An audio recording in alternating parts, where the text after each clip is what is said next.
كل حاجة بتحصل لك وراها سبب، مفيش أبدا حاجة اسمها صدفة، ولا في حاجة اسمها شخص سعيد وشخص تعيس، ولا شخص حظه سعيد وشخص حظه تعيس.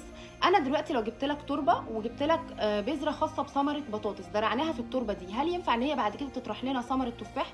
استحاله، اكيد هتطرح لنا ثمره بطاطس. وهنا بقى في قانون كوني اسمه قانون السبب والنتيجه.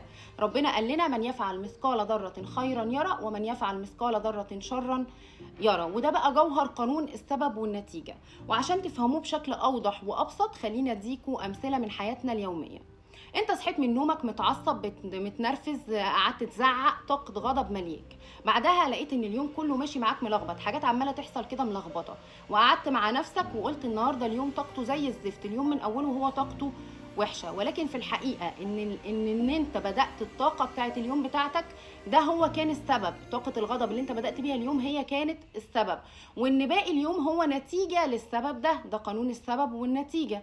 طيب، انت دلوقتي لقيت حد محتاج مساعده، فانت مديت له ايدك وساعدته بحب وبنيه صادقه، نيه صادقه. فبعد كده انت بعد فتره اتحطيت في موقف صعب، فلقيت ان الظروف كلها بتدفعك ان انت تخرج بره الموقف الصعب ده، او في حد مدلك ايده وخرجك بره الموقف الصعب ده، فبتقول انا حظي كان حلو. هنا مفيش حظ، هنا الموضوع سبب ونتيجه. حتى ولو النتيجه اتاخرت او ظهرت بعدين، هي كده كده لازم هتظهر لك. لو انت مثلا في فرصه قدامك شايفها فرصه مستحيله ان انت تحصل عليها، فحد ساعدك ان انت تحصل عليها، او الظروف برضو دفعتك ان انت تحصل عليها، فبتقول انا حصلت على الفرصه. هنا في فرصه انا حصلت عليها، دي فرصه عمري. مفيش فرصه عمرك، هو قانون السبب قانون السبب والنتيجه. وعشان افاجئكم اكتر، ان حتى الافكار اللي جوه دماغك دي، انا فاشل، انا تعبان، انا رزقي قليل، انا محدش بيحبني، الافكار دي كلها هتلاقي الحياه بتعمل لك مواقف تاكد لك الافكار اللي جوه دماغك، مش عشان انت افكارك صحيحه ولا عشان دي حقيقتك، ولكن لان الافكار دي انت خلقتها جوه دماغك، هي اسباب انت خلقتها جوه دماغك، فبالتالي الواقع بيرد عليك بنتيجه عن الافكار اللي انت خلقتها جوه دماغك. ففي النهايه لازم تعرف ان الكون لا بيكافئك ولا بيعاقبك، ولكن اللي انت بتحصل عليه هو نتيجه للاسباب اللي انت وضعتها او اللي انت خلقتها اصلا. زي بالظبط ان انت حطيت ثمرة البطاطس في التربة، فاستحالة ان هي هتطلع لك ثمرة تفاح.